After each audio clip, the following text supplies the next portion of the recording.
Welcome back. This is Mr. Hassan's Maths channel, and I'm now going through the topic of ratios from the Test Your Understanding from Mr. Hassan's Maths channel's IGCSE tutorials. The actual tutorials can be found on the link in the description. You can find how to access them from there. But these are what I have uploaded on YouTube, which are the answers for the Test Your Understanding section, where I have put some questions to the students, and here I go through the answers for those who need to look them up in case they made some mistakes. So here we're asked to express each of the ratios here in its simplest form. Okay, so the simplest form of a ratio is such that each part of the ratio should not have any common factor. It should be an integer, and there should be no units in it. So we see for part A here, we have 15 to 75, and we can see that there is a common factor of, well, at least we know that there's 5 as a common factor. It might not be the highest common factor, but we can break it down slowly if need be. So 15 divided by 5 is going to be 3, and 75 divided by 5 is going to be, if you do 5 into 75, 5 goes into 7 one time, remainder 2 is going to be 15. And we can see that there is another common factor. There's a common factor of 3 remaining. So that's going to give us 3 divided by 3, which is 1, and 15 divided by 3, which is 5. So the ratio is 1 to 5. That is the simplest form of this ratio. We could have divided by 15 if we wanted to, 5 times 3, and that would have given us the answer straight away. But there's no problem if we do it straight, like in steps as we did there. And then for part B, we have 6 to 12 to 81. So this ratio is made up of 3 parts, but the same thing applies. Here we can see the common factor is going to be 3. We divide by 3. 6 divided by 3 is 2. 12 divided by 3 is 4. And 81 divided by 3, well, 3 goes into 8 twice. Remainder 2, 3 goes into 21 7 times, so that's 2 to 4 to 27, and that is the simplest form. There's no common factor between all 3 of those. So there's the answer to part B. Now, as I mentioned, one of the conditions for something, for a ratio to be in the simplest form, is that they should be integers. Here we have fractions, so we need to get rid of the denominators. So what I'm going to do is I'm going to multiply by the LCM of the denominators. Now, the LCM of these denominators, you have 2, 3, and 4. The lowest common multiple is going to be not 4, not 8, but 12. That's the number, that's the lowest number that all 3 of these go into. So I'm going to take each part of this ratio and multiply by 12. So I have 12 times a half, and 12 times 2/3, and 12 times 3/4. So what we see here is the 2 cancels with the 12, leaving you with 6. 6 times 1 is 6. The 3 cancels with the 12, leaving you with 4 on top. So that's 4 times 2 is 8. And the 4 cancels with the 12, leaving you with 3. 3 times 3 is 9. So 6 to 8 to 9. And there is no common factor in all 3 of these. So there is the simplest form. And similarly here, we have here something which is not in simplest form because we have decimals. They're not integers. So what we need to do is we need to find a number that we can use that will get rid of the decimal points. So we can see that if I multiply this by 10, it will become a whole number. But if I multiply this by 100, it will become a whole number. Now I need to multiply all parts of the ratio by the same thing.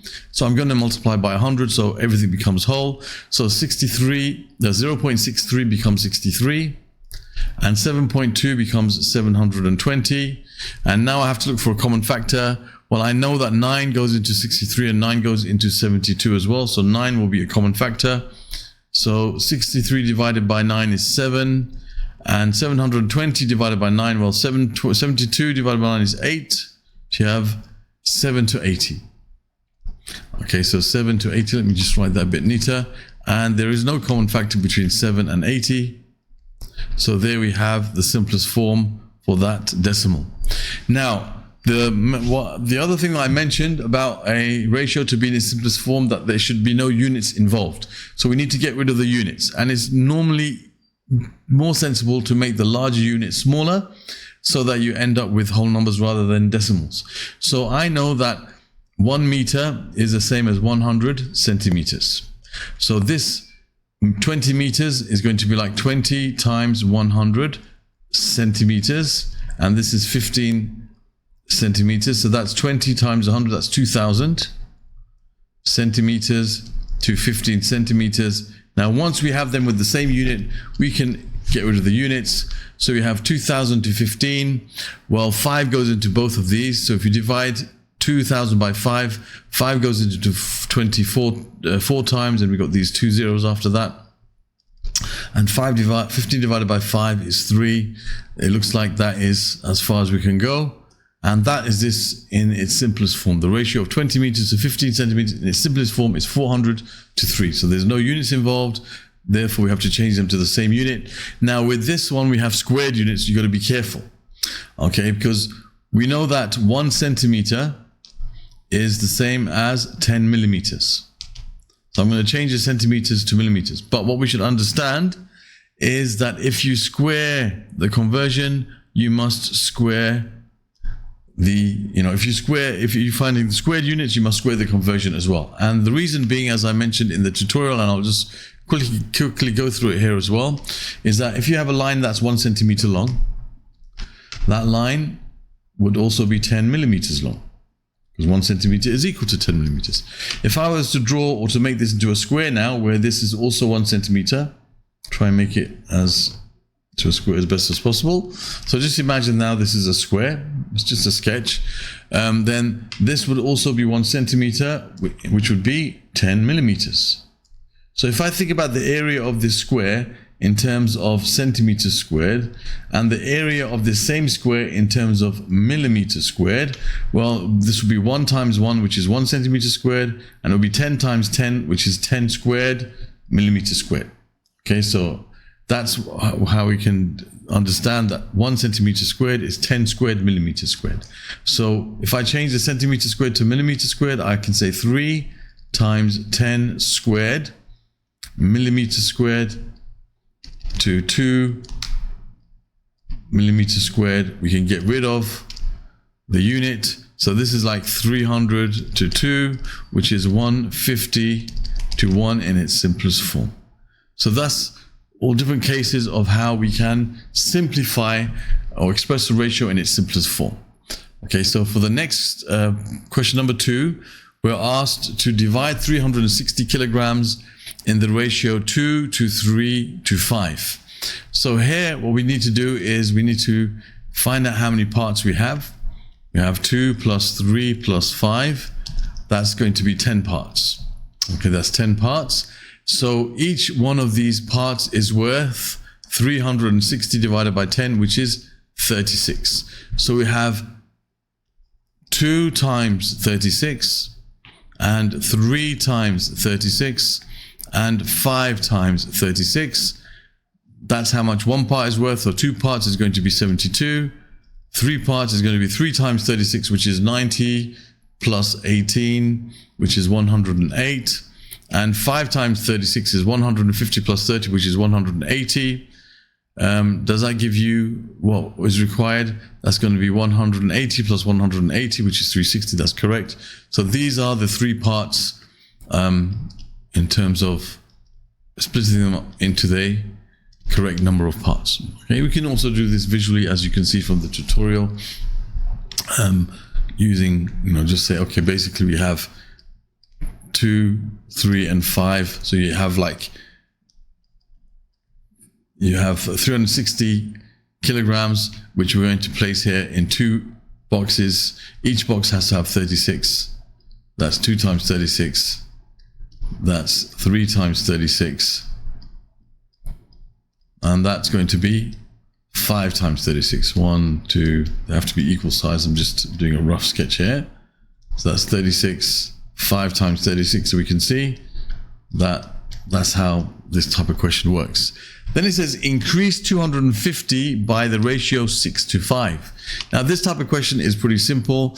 Whenever you have an increasing question in ratios, the first number will always be bigger than the second. So you just write this as a fraction, 6 over 5, multiply by the number that needs to be increased, and calculate. Now 5 goes into 250 50 times. 6 times 50 is 300. Okay, simple as that. You can think of it as the second ratio is how many parts in the whole. So we have 250 divided by 5. That's 50 parts for one. So one part is 50 centimeters. So we want 6 parts, which is going to be 6 times 50, which is 300. You can think of it like that also. So there's your answer to question number 3. That's 300 centimeters. Okay, so that's the answer to number 3. As for number 4, it says find the value of x. Now here we have a missing part of a ratio, so we can deal with this kind of almost algebraically. We can think of it like this if we want to. 6 times something gives us 15, and x has to be multiplied by the same number to give us 7. Okay, so we could calculate it that way, but the numbers are not so easy here. So what we can do here to make life a bit easier is we can say, all right, let's write this as an equation. Now I'm going to write this kind of backwards because I want the x to be on top. So 6 to x is like x over 6 equals 15 to 7 now becomes 7 over 15. I have to write them in the same kind of order.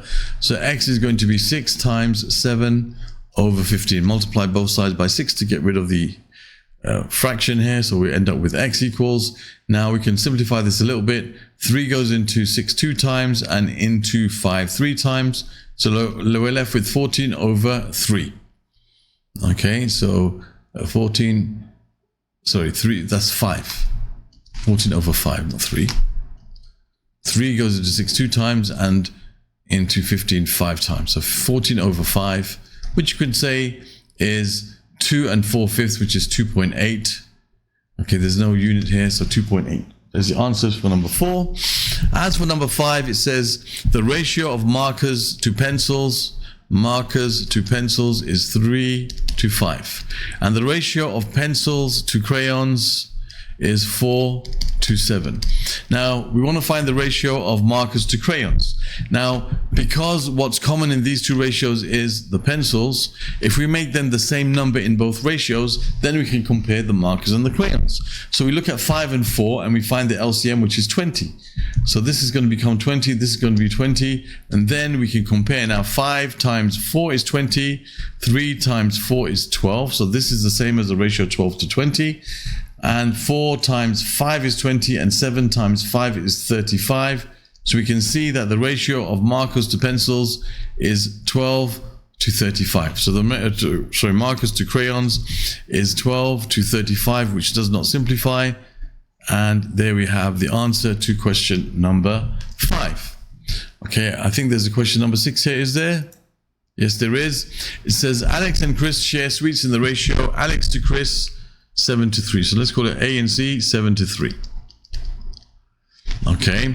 Alex receives 20 more sweets than Chris. Work out the number of sweets that Chris receives. So what I'm going to do here is I'm going to first of all show you a method of doing this which doesn't involve any algebra. Algebra is going to be covered in the next section, but there's a very easy way of doing this. Is we can say that Alex has 4 more shares than Chris. The number of shares he has is 4 more than Chris. All right, so just thinking logically, okay, so that means 20 sweets is equal to 4 shares.